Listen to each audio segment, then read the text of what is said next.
We are here, another morning.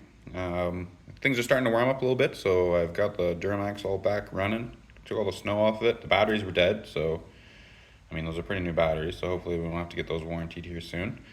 But yeah, we're just going to be continuing on with part two of the 480E build.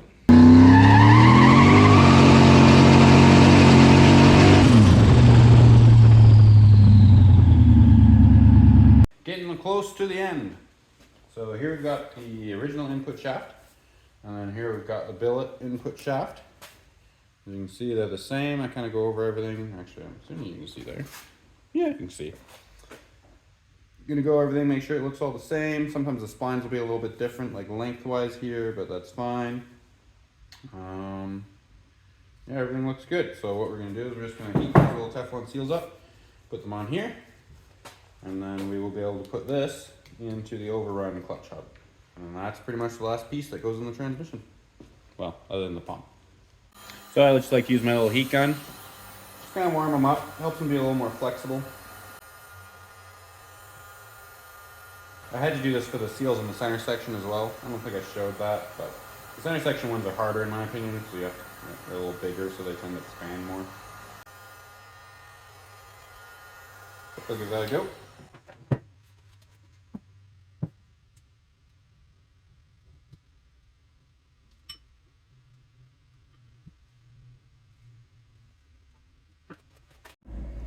Okay, got them on there, just like that.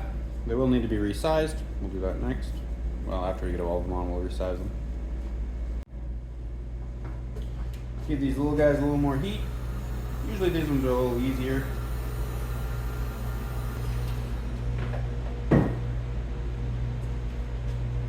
Give them a little spread, not too aggressive. The other thing you can do is if you got a little tool, kind of use that to stretch them out a little bit. Just anything that's like a little bit bigger. So this screwdriver works pretty good because it's tapered. So you just kind of give her a little bit of a stretch. Guess I shouldn't have said they were easier. Okay, managed to get that on there. Now we just gotta do the one more. Last one. Give it a little stretch. These are a bit harder to stretch out because it's hard to get a little grip on it. Sometimes we'll use this. You don't want to stretch too much because they do need to be resized back down. But they're fairly flexible.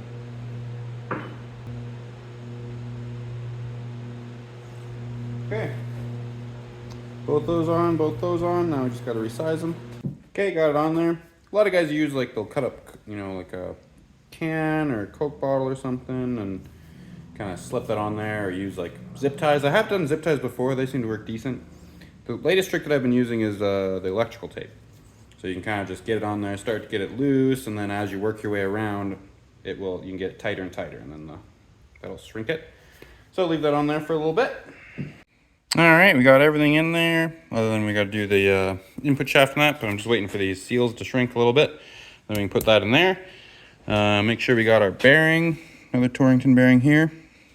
And yeah, I guess now what we'll do is we'll put the center section bolt in, torque it to spec, and then we will put the fourth gear clutch housing bolt in, and also torque it.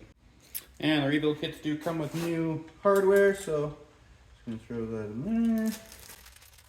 This one down in here. And we'll torque them in. Got a bit of a special or modified socket on this one, just because there's not very much room around there, as you might be able to see. So I just shaved it down a little bit.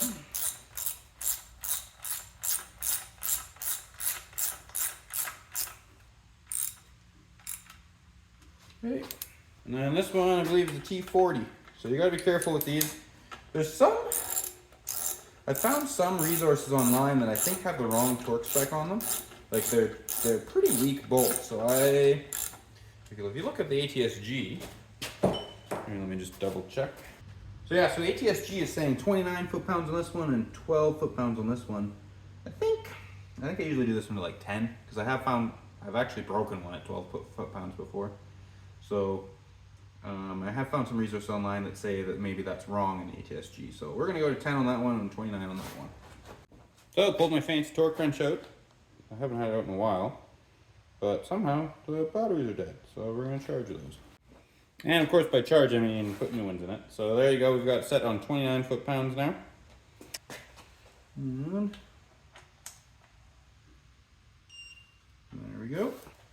So we did 29.4 foot-pounds, so that's not too bad. And of course now we're gonna go down to, like I said, about 10 on this other one. 10 isn't much.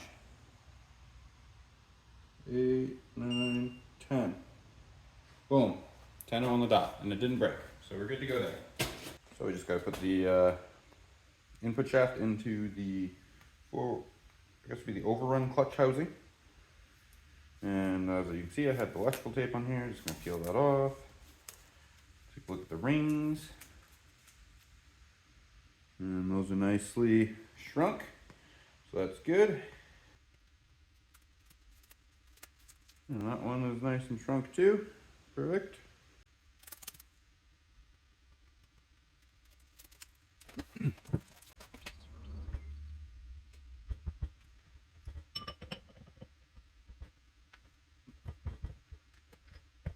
Okay. It's down all the way. Our snap ring. Not left-handed, so I'll do the best I can showing you this.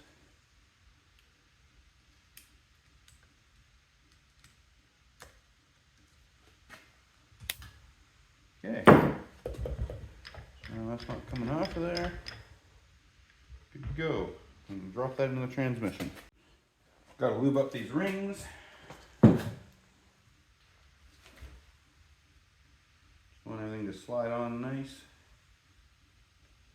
And then I'll put some on these ones too, just so we don't forget later.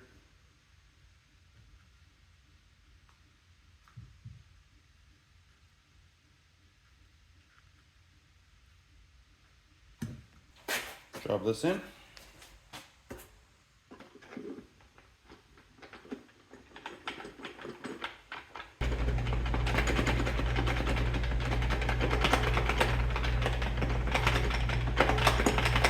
There we go.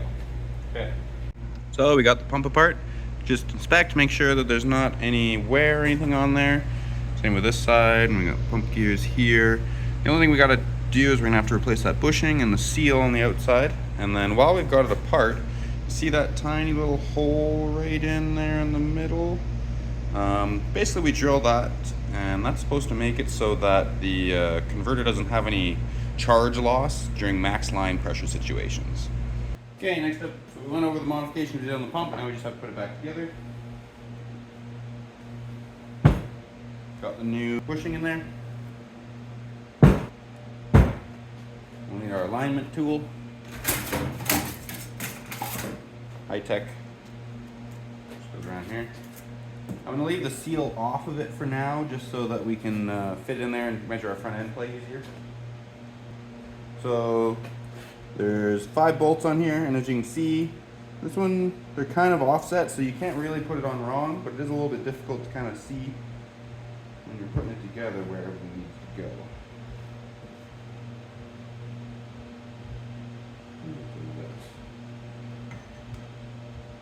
And we just kind of pull it up. Check to see if our holes line up. Which they don't. And one of these does have a little oil passage, you can see. There's a little hole for it right there. So basically when you're putting this bolt down, you just put this on there.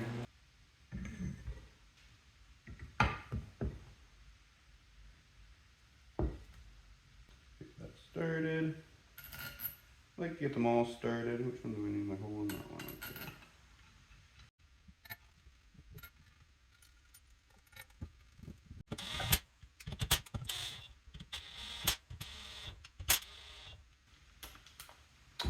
Okay, snug those up. Now I'm just going to loosen them a tiny bit. So you can kind of see how this moves on here a little bit. Get this.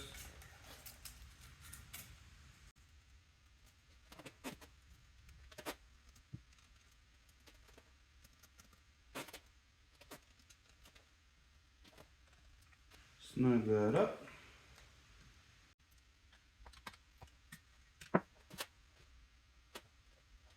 Just kind of take a quick look around. Looks like it's all lined up. Now we can torque the bolts.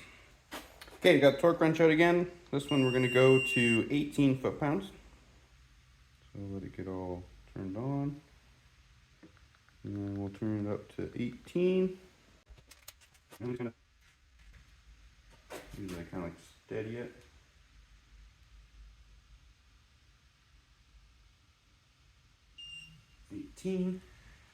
Kind of go in a star pattern just because, you know, makes no sense when you're torquing something in a circle.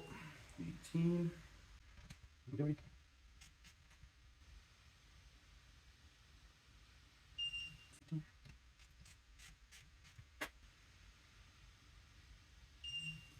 this one's our last one.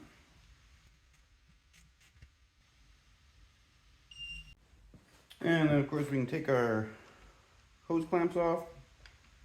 They did their job, they lined everything up. There is like a fancy tool for it, but pretty much everyone I've seen just uses hose clamps and they seem to work great for me every time. So the other thing we got to go over is we do have this basically pump spacer.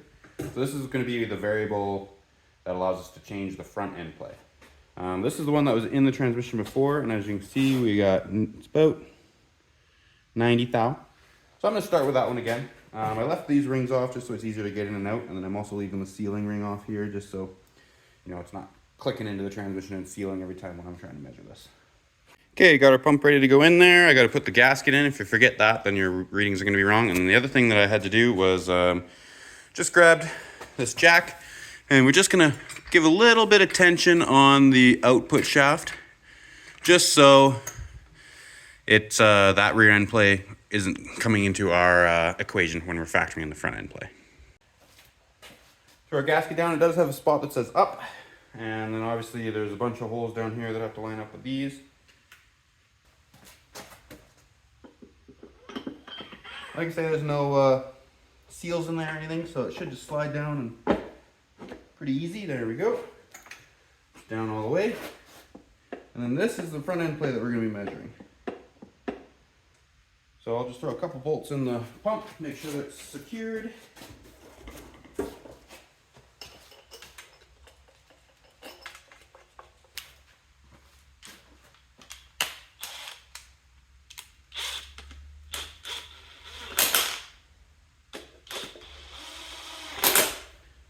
We're not torquing this obviously, just run them in there to make sure nothing moves. We've got our jack underneath the output shaft, so it's pulling up on it. I've taken all the slack out of this. As you can see here, the input shaft has a little bit of play, and I have removed all of that. And I have set it right at 0. So now, when we pull up, it's giving us 17. So that means we've got 17 thou of front end play, which is in spec. So we're good to go. All right, now that everything is all fit up, we can put our rings, our sealing rings on the pump, and the outside ring that goes along here, it seals to the case. So just gonna heat these babies up, stick them on there, resize them, and then we're pretty much done on the stack of the transmission. Move on to the valve body. There we go. Got the seals all there and sized. And got this seal on the outside. Throw it back in the transmission, and then that will be the full stack up. And then we can flip her up and do put the valve body and go over the valve body mods. One last thing, don't forget to put our little seal on for the torque converter.